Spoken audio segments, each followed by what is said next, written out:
Pinaaamyendahan na ng Dangerous Drugs Board ang Republic Act 9165 o ang Comprehensive Dangerous Drugs Act of 2002.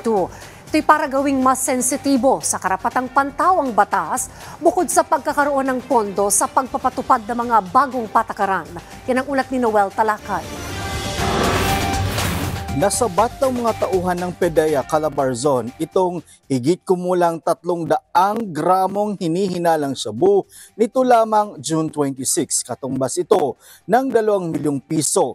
Habang nasamsam naman ito ng PDEA Region 3 ang mahigit 400,000 pisong halaga ng hinihinalang shabu nitong June 21 naman. Batay sa datos ng Dangerous Drugs Board, nitong 2021 nasa 41,500 ang reported illegal drug cases sa bansa. Habang noong 2022 naman, nasa 90,000 na person deprived of liberty ang nakakulong dahil sa illegal drug.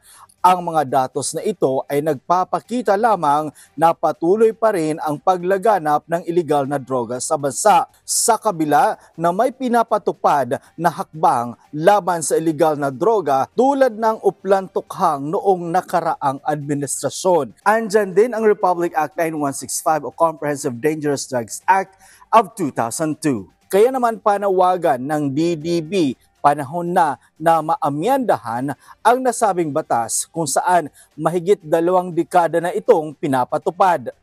Part of the commitments will be to help the different sectors advocate for and champion the recommendations to push for the amendments.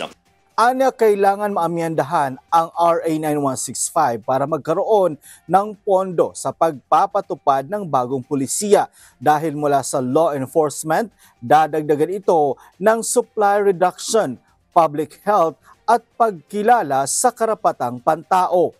For example, if we want a health-based focus when it comes to the implementation of our anti-drugs law, we advocate for community-based drug rehabilitation program, for example. If you look at the current law, there's no provision about the community-based drug rehabilitation program. Para maisakatuparan ito sa pangunguna ng United Nations kasama ang mga private sector, advocates, Department of Justice, Department of Health, DDB at iba pang mga sangay ng pamahalaan nakiisa sa isinagawang Philippine Drug Policy and Law Report Summit. Layunin nito na makabuo ng mga pulisiya sa pagtugon sa illegal drug issues sa bansa. Because one thing that you can see from this summit is how the government of the Philippines made an effort to really include civil society, the private sector, different international partners, different departments from the government from the Philippines to really have a whole-of-nation approach on changing this approach to drugs.